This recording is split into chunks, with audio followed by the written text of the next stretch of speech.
Okay, so I've been asked what I use for cleaning the track. So to try and keep this short, probably one of the most controversial things in model railroading is how to clean the track. So everybody's got their own way of doing it. So I've got the good old standard hard eraser.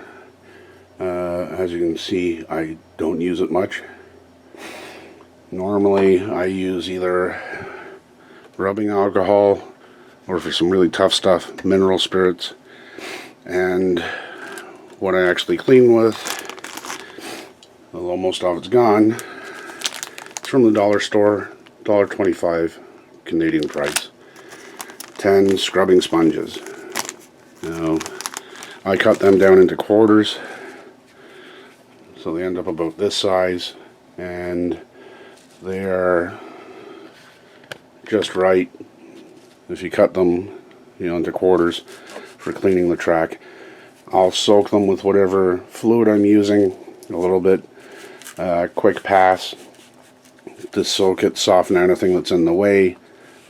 It'll help grab anything that's wet, and then if I get any rough spots or any problem areas, I'll flip them over and hit them with the scouring pad, because it's plastic, so it should definitely not be doing any damage to the metal, unlike the eraser.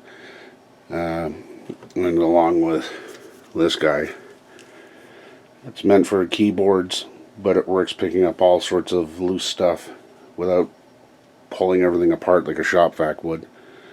It lasts about 30 minutes on a charge of use, and it's fairly easy to clean. So that's my cleaning kit. Take care.